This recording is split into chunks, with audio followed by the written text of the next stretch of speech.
Greetings, everyone. Pete Pardo here from Sea of Tranquility. Welcome to another episode of Friday Morning at the Fun House, alongside, as always, Mr. Martin Popoff. Good morning, my friend. How are you? Yes, morning, sir. I'm doing okay. I've got to hit the road and visit my buddy Bill Barron in the long-term care home who had a bad stroke situation. It was his birthday yesterday.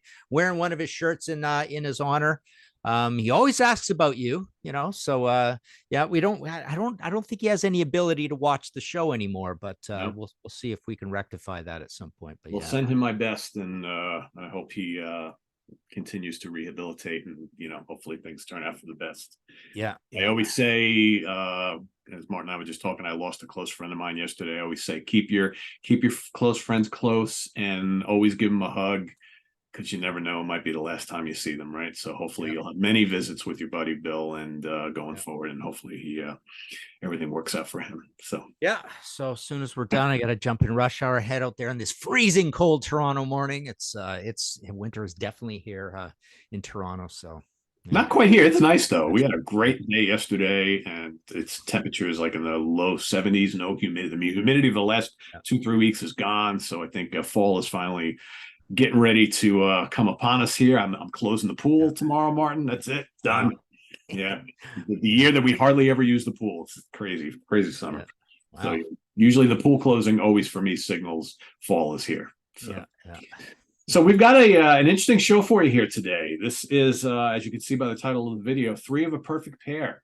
Martin and I have been talking about doing a show of trio albums that are tied together in some weird way, right? And generally speaking, they kind of came out in succession. And whether it's the same lineup on all three albums, whether maybe musically the sound is stylistically the same, maybe these three albums had a specific producer. Maybe it's the guy who drew the album artwork. Maybe it's for a band that changed lineups a lot. Maybe it's one singer on these three albums. There's all sorts of reasons why they're tied together, and we're going to kind of go through a whole bunch of them today. So I'll have Martin kind of kickstart this whole episode off. Yeah, so one that I've always considered, I can't believe I don't even own a copy of Uriah Heep Abominog anymore, but I've got the other two in the trio. So we've got Head First, and Abominog, of course, is my favorite Uriah Heep album, as we did on a Contrarians episode. But I definitely feel that Abominog, Head First, and Equator go in as a set for a couple of reasons. Obviously, they're right, in line with each other. They almost feel like a different era because Conquest is such a weird, terrible album before. They absolutely re-engineer themselves, but Peter Golby on vocals is the main thing here. It's the only three with Peter Golby on vocals. I don't know why I haven't tried to interview him yet. He's around, it's He is. He crazy. just I've never released it. talked to Yeah, the he just guy. put out an album last year. So I yeah. know, I know. I really should get around or check if he would talk to me, kind of thing. But I also feel like stylistically these really fit, and I always consider these a little bit. Maybe there's another show idea there, but a successful version of a band going AOR, because I love these albums. I even like Equator quite a bit. Equator is the one that people kind of look down upon a little bit. It's got kind of an extreme Tony Platt production on it, but Head First is just a magnificent sounding album, and it's heavy, it's tough, it's got some covers, it's keyboardy, it's AOR, it's kind of Americanized. Abominog, we all know and love Abominog. It's heavy and grittier than this one. But yeah, I've always considered these a trio of albums, and I don't really feel with Heap there are any other trios. We've got a strong pair with Magician's Birthday and Demons and Wizards. I find those a major pair. But other than that, and that's the other thing with this whole exercise. I went through a lot of, bands with long catalogs, and there's a lot of bands I did not see any trios or trilogies or whatever you want to call Three of a Perfect Pair in those catalogs. And so, yeah, this is the only one that I really feel there is in Heap. I always put these together. This isn't one where I've noticed with some of these that they're so close that you could almost swap around all the tracks and they feel like they all could be on any of those three albums. This is not one like that because I think all three of the productions are radically different from Yes, each they other. are. Yeah. Yeah. Yeah, I would say for Heap, I could almost include the 3 Lawton albums, but they all sound pretty different from each other. So really, it's just John Lawton that's really tying them together. And yeah, the early stuff, it's hard to pick a trio there. Maybe you can make an argument that Look at Yourself, Demons and Wizards, and Magician's Birthday maybe could go together, but maybe not. But I think the 3 you picked obviously stand out because it's got Goldie, and there is a certain sound on all those albums, even though the production is very different. So yeah, and Yeah, of course, and Martin, maybe as a pair, those early heaps are, you got the 2 early, versions of Roger Dean artwork. You got the titles that go together. They're the 2 hit albums. yeah. Yeah. Yeah. And of course, Martin, you're going to get the comment down below saying, but Martin, if your favorite Heap album is Abominog, how can you not own a copy of it? Yeah, exactly. Or go back to the episode we did. If you're a fan of this album, maybe you don't like Uriah Heep.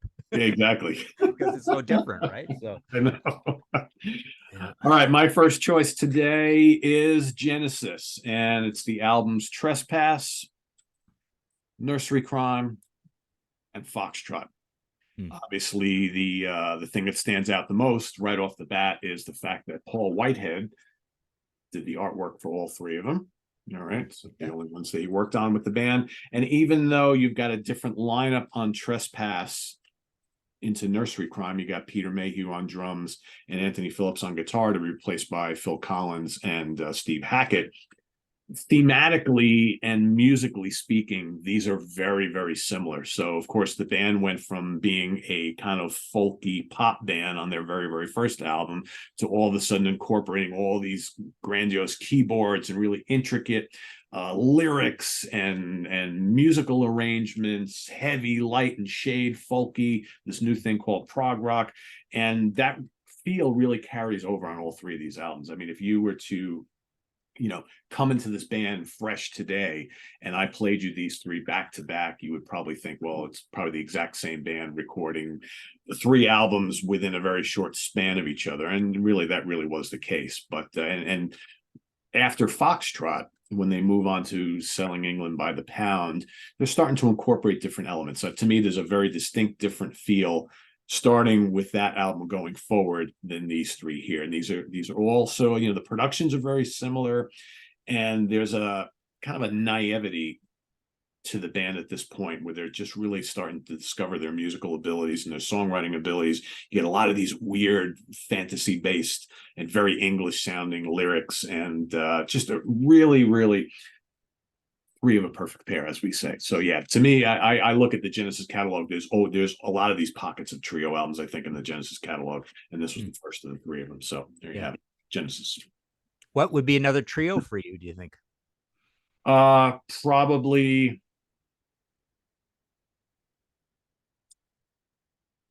And then there were 3, Duke, and the self-titled. Wow. But you could also say, in a weird way, Martin,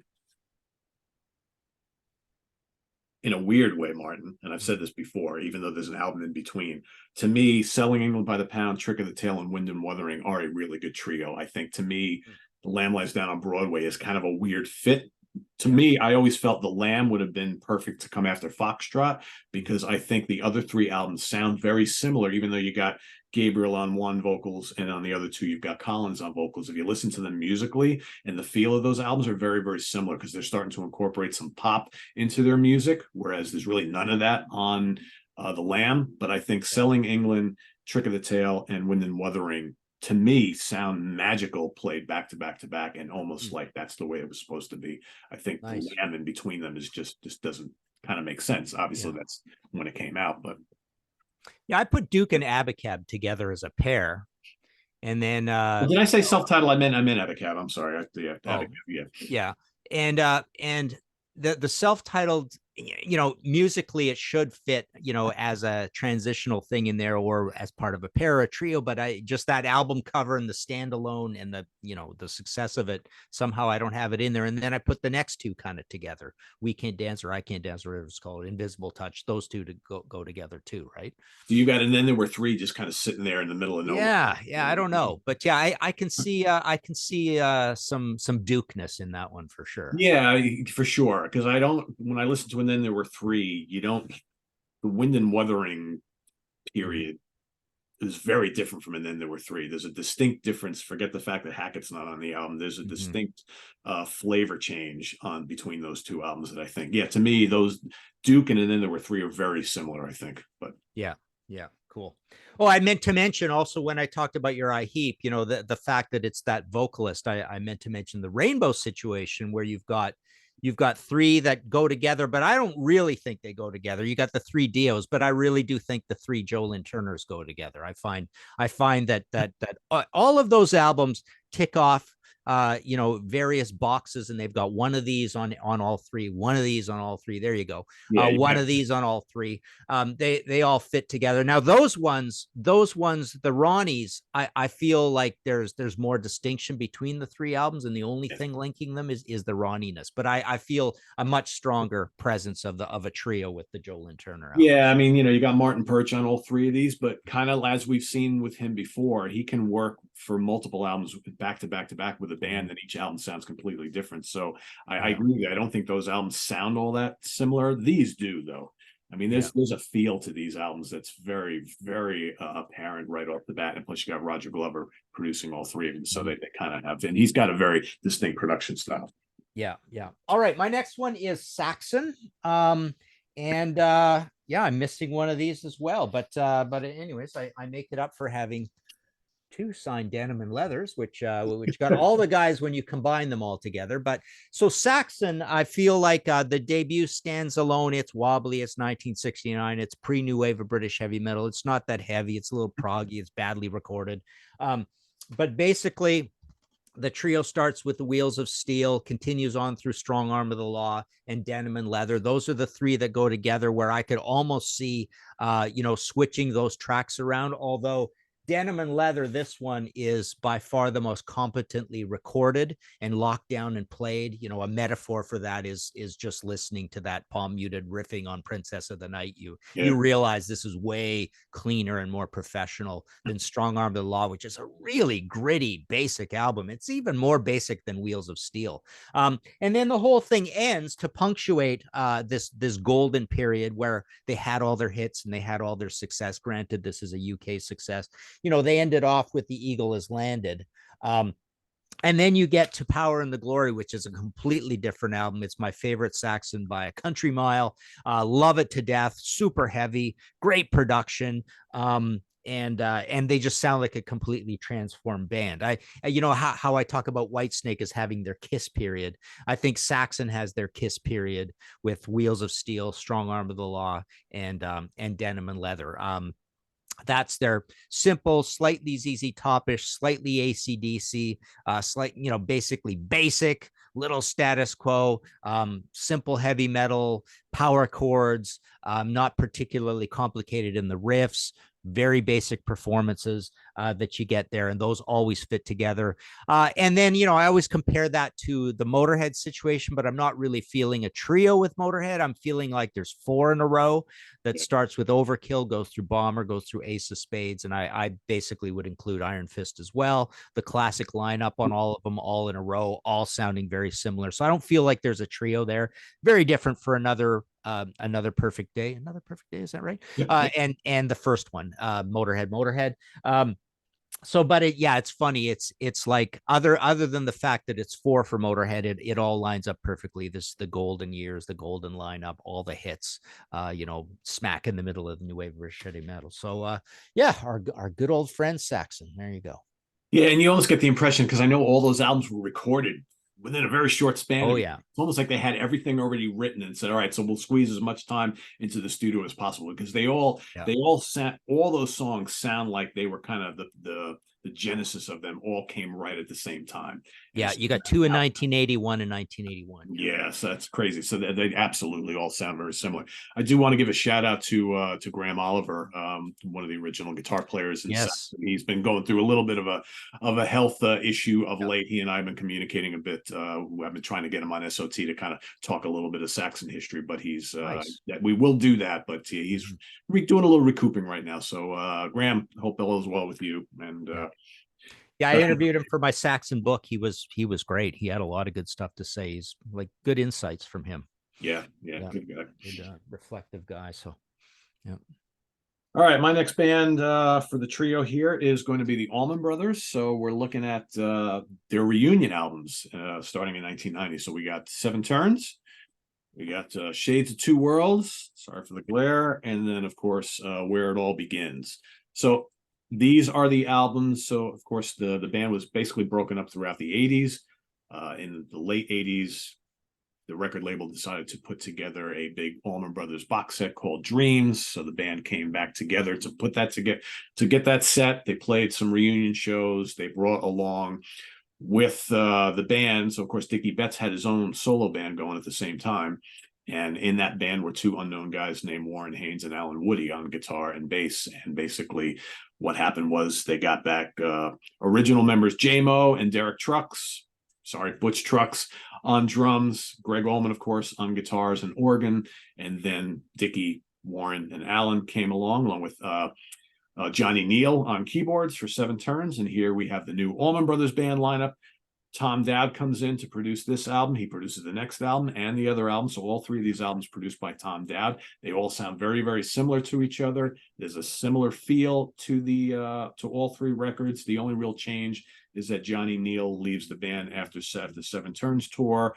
In comes Mark Quinones on percussion. He would stay with them all the way to the end. So that's really the only difference. But classic Allman Brothers sounding music here, except fresh for the 90s. I've said it many, many times before. I think these three albums, as well as the last album they would do quite a few years later, are probably among the best albums this band ever did, and rank up there with those first 3-4 albums. Just classic bluesy rock, southern rock, whatever you want to call it, for the 90s, and terrific musicianship. And again, you could pull any songs off any one of these albums and they all sound like they could have come from any of it. It's all sounds like it's from the same recording session, all done within 4 years. So between 1990 and 94, these all came out. Excellent albums. Nice. All trio right there. Yeah, great choice. Cool. All right. My next one is Iggy Pop, which we don't talk about too much on this on this channel, but this I call this the goofball years, although it's the Arista years, really, because basically before this he's on our RCA. There's a little weirdness with Kill City with James Williamson. We got a definite pair with The Idiot and Lust for Life. Both have black and white cover art, the Bowie records kind of thing, right? The Berlin years sort of thing, but basically I did a Contrarians episode where I called this my favorite Iggy Pop album. Love it to death. 1979. So this is the first one he does for Arista, and essentially the songwriting is cool, short songs, not particularly punky. A lot of bells and whistles. You definitely get bells and whistles as you move into. So we've got New Values, Soldier, and Party, and they're all on Arista. And then after this, he's not on Arista. So yeah, really kind of a lot of bells and whistles, cool sounds, kind of a little comedic, very entertaining, interesting, good recording, but kind of scrappy at the same time. Very entertaining albums. This is really, turns out to be my favorite period of Iggy Pop. Yeah, my Party is an import copy from the UK. But yeah, Ivan Krau's on here as well. And yeah, just kind of silly, punky, heavy at times, a lot of variety. Like I say, sound effects, weirdness, kind of goofbally. And then it kind of all ends. He's off again for more of a thoughtful, intellectual, a little bit harder to love, less melodic album in Zombie Birdhouse. So yeah, definitely a trio there. They sound sort of similar. They're all on Arista, and very different from what's before. I don't think there's any other trios, particularly in the Iggy catalog. You definitely put, the first album and Funhouse as a pair. I don't link those up with Raw Power at all, because we got a 70, we got a 69, a 70, and then a 73 on a different label, totally different sound, I think. So yeah, those are the only three that go together. I've always considered them going together, and even Party and Soldier, just Soldier. Yeah. Party and Soldier, you could intersperse the songs and you wouldn't really notice any different. New Values a little drier, kind of cool, but great riffs, great lyrics. Just love Iggy Pop to death. So there you go, trio. And all three have pretty horrible album covers. Yeah, exactly. Yeah, funny. All right, Martin mentioned Whitesnake before, so they're my next pick. So we've got Saints and Sinners, Come and Get It, and Ready and Willing. And why did I pick these three? Well, these three, there's this guy, Martin Birch, once again, we mentioned him again, who produced all three albums. These all had the exact same lineup: David Coverdale, Mickey Moody, Bernie Marsden, Neil Murray, Ian Pace, John Lord, consistent across all three albums. And the albums that came before it, I mean, you may have a slight different drummer or different keyboard player. Same thing with coming after it. So these are the three with this particular lineup, which many people would probably argue is the greatest Whitesnake lineup of all time. I wouldn't argue that much at all. And I think all three of these albums are classic. This is the lineup also that, pumped out some classic songs, which were later re-recorded with the 80s band, with the mid-80s band. So they're notable for that. But there's a very familiar feel to these albums and I think when you get to slide it in, and certainly the 87 album, it feels so drastic because the band had built up such a signature sound, especially for our UK folks who have been fans of this band from the beginning, that it was such a drastic departure from what they very consistently did on these three records. So very good melodic stuff, very bluesy, not all that heavy, but lots of good riffs, good guitar playing. But again, you could pop any song off any of these albums and intersperse them, and they all sound like they kind of mix. And even though there is similarities to Love Hunter, right, and Snakebite stuff, I still think that, and Trouble as well, I think these three really fit so well together. So that's why I chose them for the Whitesnake trio. Yeah, I somewhat disagree. I mean, I find I've always in my mind have framed essentially Trouble, Love Hunter, and Ready and Willing together as the blues years, the 70s years almost. And then I've always in my mind framed the odd one out that kind of blows it all up for me is Saints and Sinners, which I've done a Contrarians episode. I called that my favorite Whitesnake album. Great album, yeah. David maligns it, but to me, that one, Come and Get It and Slide It In, actually comprise the Kiss years for me. To me, I feel like that's where you get the really simple, stripped down sort of songs that are more like Kiss, like Kiss or Stars or whatever, right? So yeah, it's a funny one. And then yeah, you can almost pair up Whitesnake 87 with Slip of the Tongue, I suppose, a little bit. So yeah, you could, and you could almost take the recent remix of Restless Heart and go 87 Slip of the Tongue, Restless Heart, because those three sound very similar to each other. With the new remix, I wouldn't have said that 2 years ago, because the original mix of Restless Heart doesn't sound anything like those two albums at all. Yeah. And then boy, the later ones go together. Oh, for sure. Yeah, for sure. Yeah. You could have easily picked those because they definitely sound very similar. Yeah.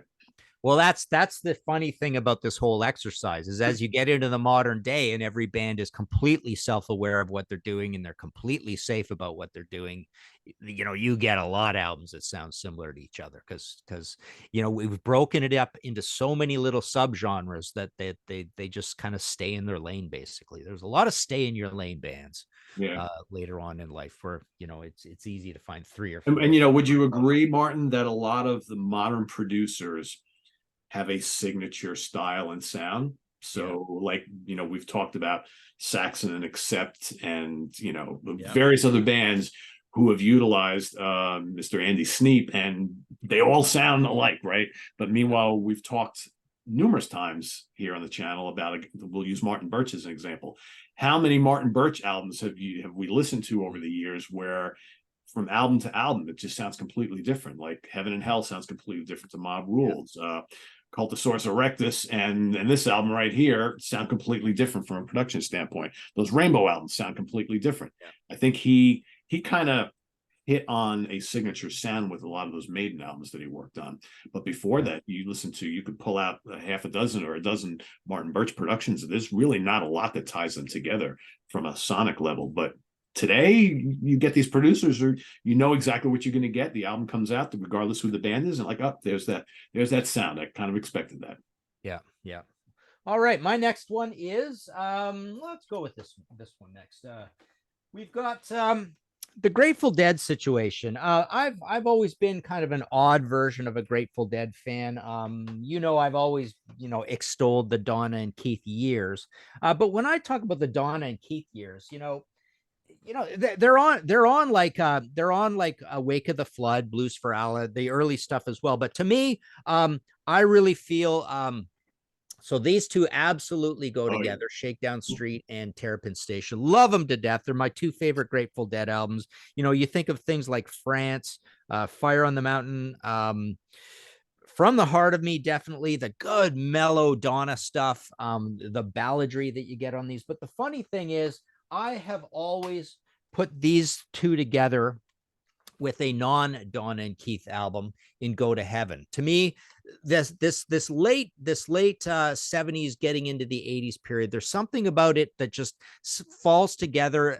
It feels like it's got tight songwriting, very similar styles on them. So that's always been a trio to me, and I've always left out the older stuff that is also Donna and Keith. But the funny thing about this trio is I almost put these three as a trio together even more. So you've got Jerry Garcia Band, Cats Under the Stars, with Terrapin Station and Shakedown Street, because this is very Donna intensive as well. It's got the same kind of mix of songs. It's got Jerry playing kind of the same thing with the same tone, his clarinet or piccolo kind of tone that you picture him with. And it's 1977, so it's right there in the same years as this. We got a 77 and a 78, I believe, there. But then, yeah, this is up into 80. And then you could also definitely, I would pair these two up, the last two that they did. Oh, yeah. I think they definitely have a similar sort of feel. They're way later kind of thing. Good albums, like them a lot. I mean, these would come sort of next. I mean, I love that, the Americana years, American Beauty, and that sort of thing as well. But absolutely, if I really went with my heart, the trio is these three. I think this could have been in our what was our opposite of our in name only episode called again? What was that all about? Should have been, could have been album, whatever. Yeah. Did I cover it? I don't, maybe not. Maybe I did. No, you didn't actually. You did. So this totally is like a Grateful Dead album to me. Yeah. It's a great Grateful Dead album to me. So there you go. Grateful Dead.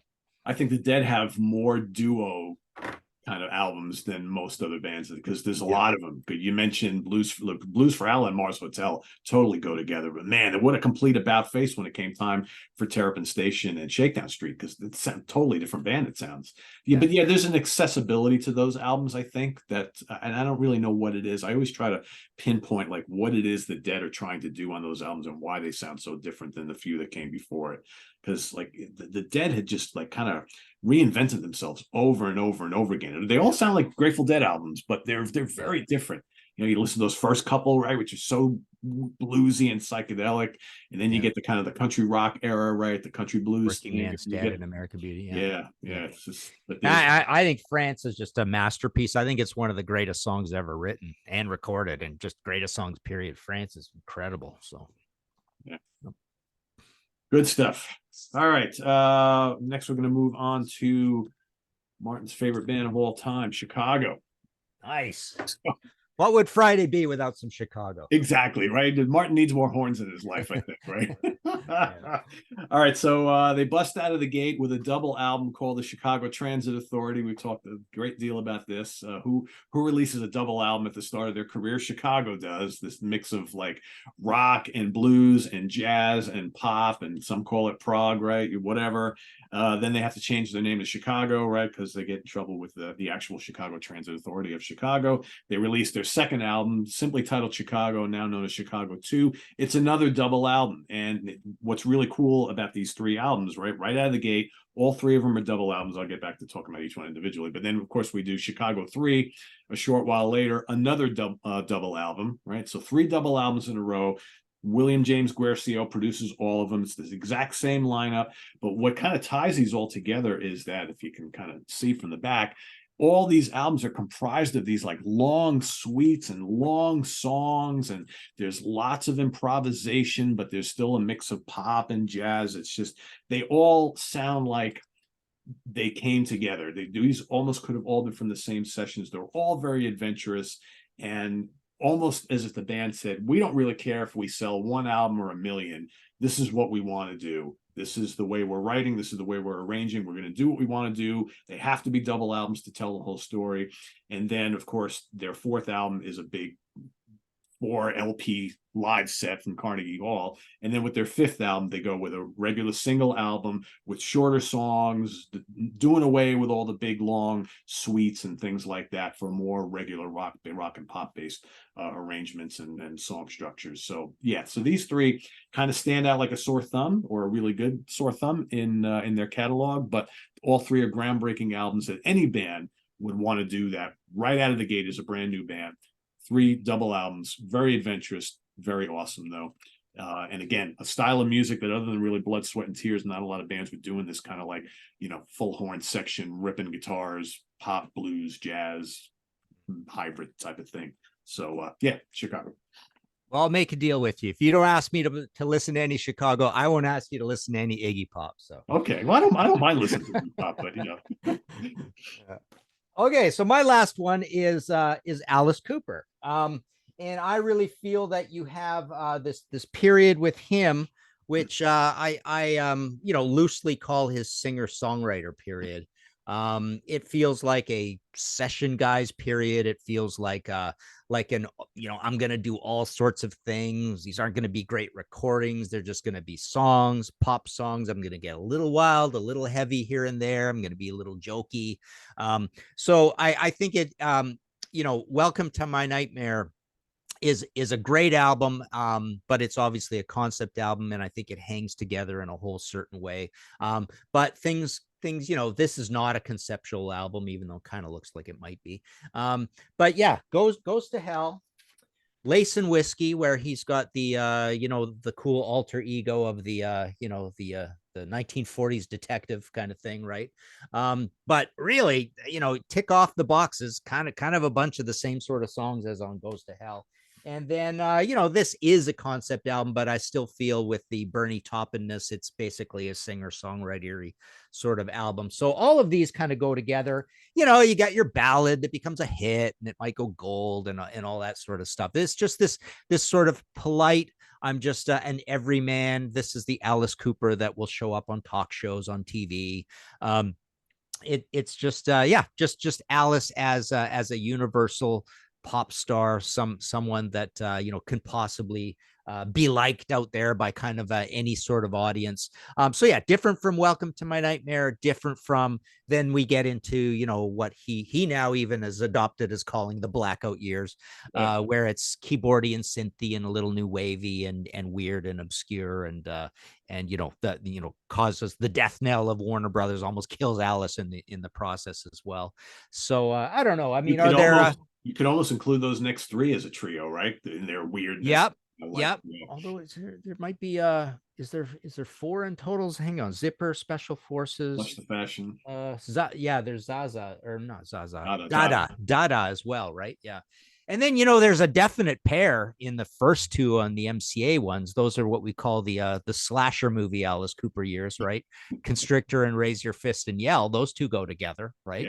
Yeah. You could put Hey Stupid and Trash together. Yep. Right. Yep. That's the big corporate hair metal ones with the Song Doctors.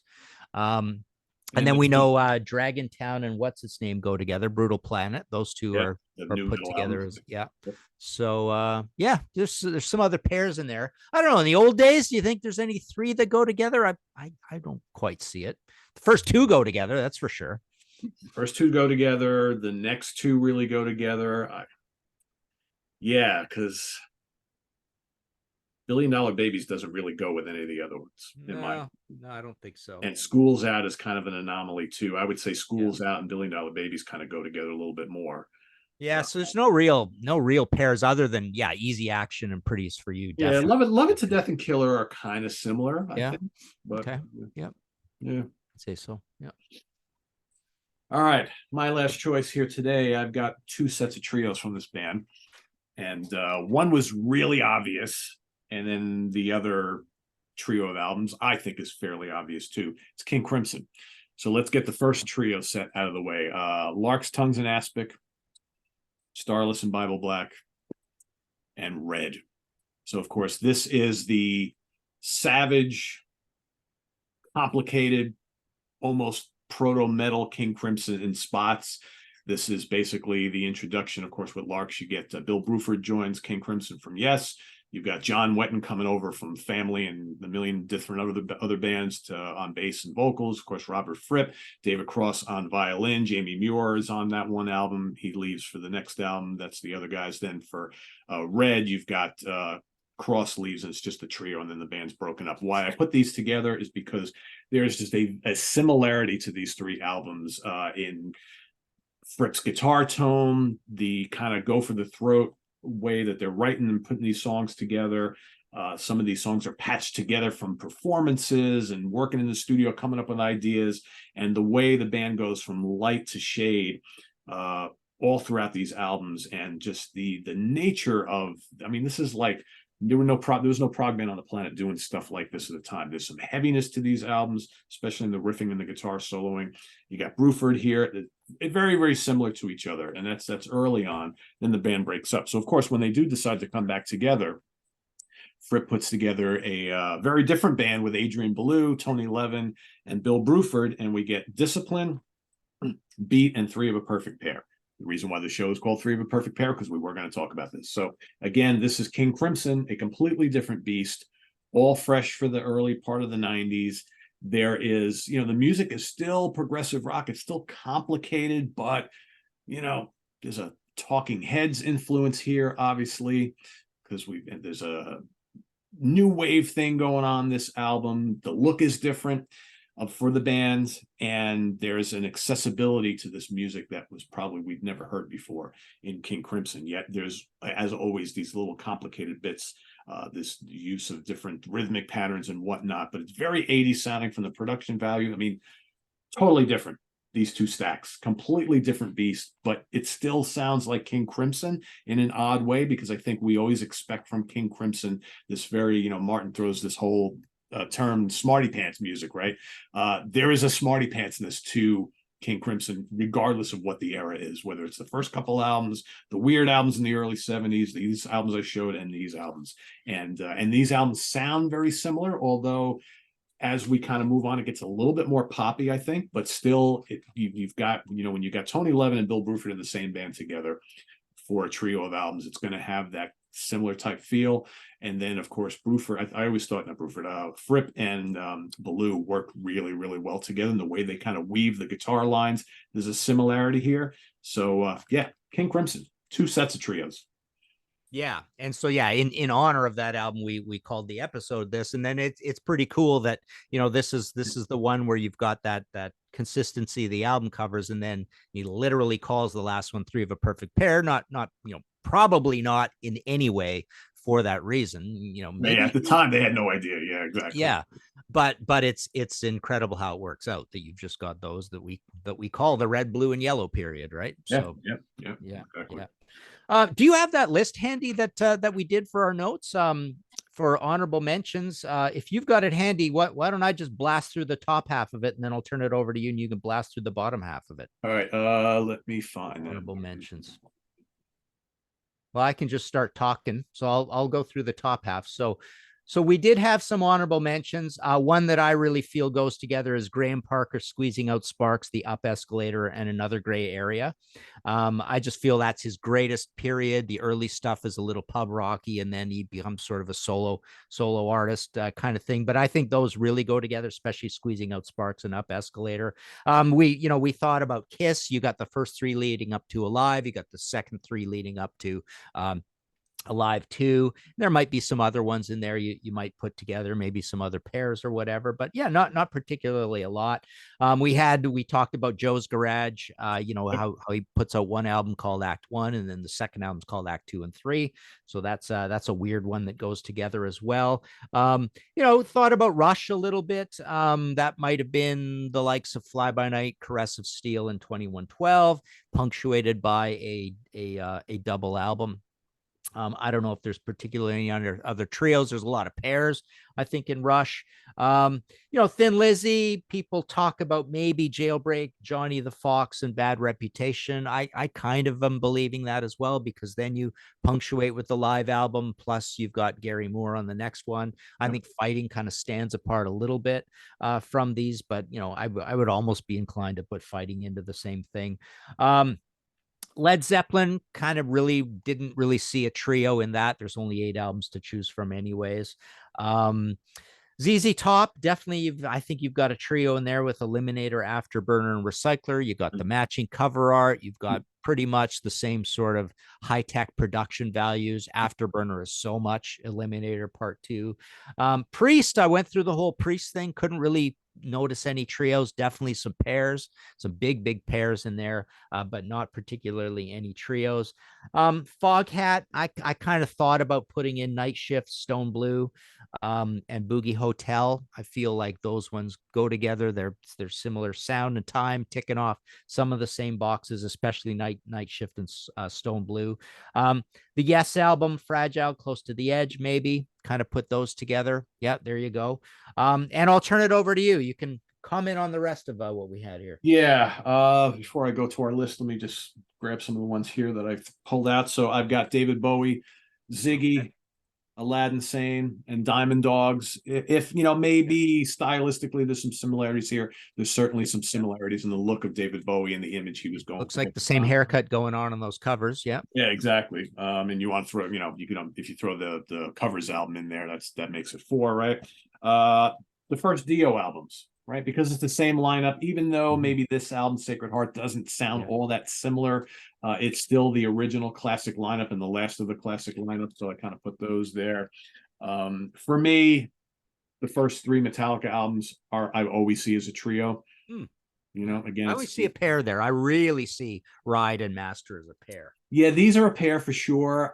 For me, because it's this classic lineup and it's the only 3. And I don't know. I agree with it because I think Kill 'Em All sounds very different. But and then to go through our list here, we've got we talked about Motorhead, Bomber, Overkill, Ace of Spades. Obviously, Iron Fist kind of makes it 4, but I think most people will agree that the quality of the album is not quite the same as the 3 that came before it. Kiss, you can make an argument for not only the first 3, okay, which again we mentioned a couple times on the show, 3 similar albums leading up to a live album. Well, here you got the 3 early albums leading up to Kiss Alive. Also, you can make an argument for Kiss, Creatures of the Night, Lick It Up, and Animalize. All right, kind of very similar. Put them together. Tank, you got Filthy Hounds of Hades, Power of the Hunter, and This Means War. All right, make up a pretty good trio. Pete Townsend, we just did Louis Nasser and I did a ranking the album show recently. Empty Glass, Cowboys, and White City. Absolutely make up a trio. That's a really great trio. Here's a good one, Deep Purple. So even though the lineup changes from the second to the third album, Burn, Stormbringer, and Come Taste the Band. Even though 2 have Blackmore and the other one's got Tommy Bolin, they sound very similar. There's a kind of like a funky, soulful edge to the brand of hard rock they were doing on those 3 albums, so they totally count. What else? Cheap Trick. How about In Color, Heaven Tonight, and Dream Police? Absolutely. Absolutely. The Ramones, Self-Titled, Leave Home, and Rocket to Russia. I don't know anything about these 3 albums, but Martin will put in pretty similar all in a row. Yeah, the first 3. Yeah, just absolutely similar sort of sound. The production on the first one's a little dodgy. Just got a really weird little drum sound to it. But yeah, they go together, I'd say. Yeah. And then I think Martin mentioned it, but I think these 3 Rush albums kind of go together. Yeah. Again. Yeah. And we also talked about ones where, I personally didn't really see any trios. I don't see any trios in AC/DC particularly. I didn't see any in Sabbath particularly, even Iron Maiden, 3 that go together, not particularly. A lot of pairs, I would say. Definitely a lot of pairs. The first 2, the third and the fourth together, the 2 Blazes together, definitely a lot of pairs. Yeah. Foreigner, not particularly 3. Ozzy, not particularly. Martin, back to Sabbath, could you make an argument perhaps that the first 3 Sabbath albums may make up a trio? You got the same producer and the band hadn't really started experimenting yet, or do you think that the first album is kind of really different? Yeah, and Master Reality sounds so different with that massive bassy sound to it, right? You know, if I was to go with Sabbath, no, I mean, I always put Sabbath, Bloody Sabbath, and Sabotage a little bit together. Yeah, But yeah, Volume 4 kind of stands alone. So yeah, again, only 8, so it's hard to find 3. yeah, it And is. we definitely got Heaven and Hell and Mob Rules together, right? Right, but they didn't do one right after that. So Yeah, yeah, exactly. yeah. You maybe Martin, 3 of those Tony Martin era albums, right? Mm-hmm. The Yeah, first 3, yeah, possibly. yeah. I Even though thought you about got different lineups on all of them, but yeah, they kind of sound a little similar. yeah. Yeah, we no Nugent, right? No trio Nugent albums. I wouldn't say so. You know, sometimes you think the unifyingness of the logo or the lineups and stuff, but I think those albums are all fairly different from each other. That they Yep. don't go together. I would almost put Penetrator and Little Miss Dangerous together as pretty decent hair metal albums that people Yeah. don't discuss too often. I think those two kind of go together. Yeah, I think with Nugent's catalog, there's more double duo albums. I think we Yeah, got Ozzy too. I mean, we got lots of those twofers. You got the first yeah, two, you got the first two with Jake, or the only two with Jake, right? You got yeah. could you lump some of the Zach era stuff together? I certainly would put No More Tears and Osmosis together. Yeah. Like to me, those are the big corporate, well recorded, down tuney sounding, just very bassy. Yeah, very, very California, those two albums. But you can't really put No Rest in there, right? It No, doesn't. I don't think so. No. No. And then Doesn't and fit. then, Ultimate Sin's kind of an anomaly too. So How about the first 3 Foreigner albums? yeah, I would Yeah. say so. That's pretty close. Yeah. I was thinking Yeah. about Journey too, and maybe you can make an argument for their first 3 albums because they're so different. That's pre Steve Perry. Yeah. I don't, would I put Departure, Escape, and Frontiers together? Maybe. I don't know. It's kind of gray. It's kind of great because I think there might be 4 albums that kind of sound similar, right, as opposed to 3. I don't know. Yeah. I thought about Slayer too. That's not. Yeah, no, some pairs there, definite pairs. Yeah. Um, Yeah. yeah. Yeah, and I was thinking about the Who, couldn't really think of anything for the Yeah. Who Exactly. either. Yep. Yep. Stones, a lot of pairs, couldn't think of 3 in a row. Yeah. Yeah. For sure. Yeah. Looking forward to that new Stones album. Finally listen to Angry. What do you think? What do you think? Honestly. First thing I thought, what drunk thought up this atrocious drum sound? It's got just this stupid corporate ridiculous drum sound. Doesn't sound like Charlie drumming or an analog drum sound. Love the melody, love the chords. The whole rest of the song I really like. There's one other complaint I had. There's a part where it sounds like Mick's vocals sound really treated on the computer, and it goes into kind of like a range that doesn't sound like he does comfortably. Like he goes up and he does this stuff and it's like, it doesn't sound like Mick. That sounds like computer or AI Mick, right? But yeah, I think the whole melody of the thing and the chords and put together and the video is really cool. But I understand what you mean about how it has nothing to do with being angry, right? No. But yeah, it's amazing seeing them, the old bands do the new song on all those billboards. Yeah, it was very well thought of. And then you throw, of course, Sydney Sweeney in the video, who is absolutely gorgeous. You're like, this is a lot of fun. And the song rocks. Yeah. I can't unhear that drum sound though, man. You talk about like I did that episode of my podcast. You can't unhear this, man. Soon as that drum start, I go, who made this decision? So I hope the whole rest of it doesn't sound like that. So. Yeah, we'll wait and see. When does this album drop? Like first week in October? No, I think it's late October. I think Late October, 23rd or something. Yeah. You have to wonder, will this be the last album? God, you would have to think so, right? Yeah. I think you would, but yeah, I'm looking forward to it. Love the Stones. Yeah. There's some good releases coming out this year yet to happen. So it should be an interesting final quarter of the year here in 2023. So yeah, new Stones album. So all right, so folks watching, we've gone through a lot of trio albums that we feel make up a 3 of a perfect pair. If you think there's any glaring ones we've missed, put them down in the comments below. That's what that's all about. So Martin, give us an update on Contrarians, podcast, books. What do you got? Well, I wanted to talk about Uriah Heep. I still have copies of this available, the big Uriah Heep visual biography. This is the biggest one, the longest number of pages. So martinpopoff.com. That's a great book, folks. Don't miss out on that one. Thank you. Yep. And then brand new is this one, the Who and Quadrophenia. So this whole book, this just came in. This is a cloth hardcover box, and yeah, the whole thing is basically the entire story of the Who Quadrophenia, just sort of similar to my Pink Floyd Dark Side of the Moon, the one that came out earlier this year in March. So that's all martinpopoff.com. And we've got the Contrarians. We just had our logos show go up. That was a lot of fun. We do every Wednesday. Of course, you've been on one, and you're welcome back anytime. And the podcast I do once a week, History in 5 Songs with Martin Popoff. The next episode I'm going to do this weekend is going to be on my most detailed telling stories of first impressions of milestone albums that I ever got, like just really go into what we thought when we first heard it, sort of thing.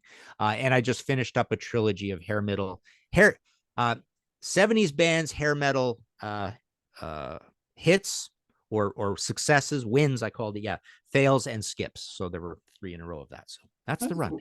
That's a cool idea. Very, very cool. Yeah. And of course, we've got another show we're doing next week. We're bringing Peter Kerr back from Australia for a very cool show where we're going to be talking about some of those really important, or those bands that had their driving member of the band was not the singer and was not the guitar player, right? So Martin's going to be talking about some bands where that drummer is kind of the driving force. I will be talking about those bands that the keyboard player is the driving force. And Peter's going to do a mix of some other things, including managers, producers, and maybe some other instrumentalists. So that's what we're kind of going to be talking about next week here on the channel. Also coming up here this weekend. So, of course, stay tuned in just a couple hours. Ken Golden will be coming in, giving his picks of the week, so the new releases that are coming out today in the worlds of metal and prog and fusion, so stay tuned for that. And of course, Sunday is ranking the albums day, and Craig Kaminsky will be coming in and helping me out ranking the catalog of the Obsessed. So for all you Dune fans who follow the career of Mr. Wino himself, we will be talking about these 4 albums and ranking. That's coming up on Sunday. And lots more happening on the channel next week. Of course, we've got, I don't think I've mentioned this yet, but I will do it right now.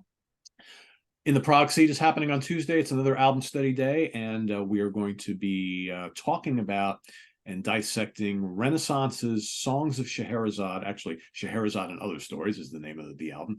The song is Songs of Scheherazade, and we have a very special guest. None other than Miss Annie Haslam herself, the vocalist of Renaissance, will be joining us for this particular episode. So if you love Renaissance, you love that album, make sure you come join us Tuesday night for that. So till then, visit us on the web at www.seatranquility.org. We're on Facebook, we're on YouTube, all together, all the damn time. Please subscribe if you haven't already, and click on that notification bell so you get alerted of all of our content as it posts. And please do hit the like button before you leave. Also, we got down below the links to our Ko-Fi page for channel donations, our merch page, and our Cameo page. So thanks in advance for all that. And we'll see you next week here at the Funhouse. For Martin Popoff, I'm Pete Pardo. Take care, everybody. Bye-bye.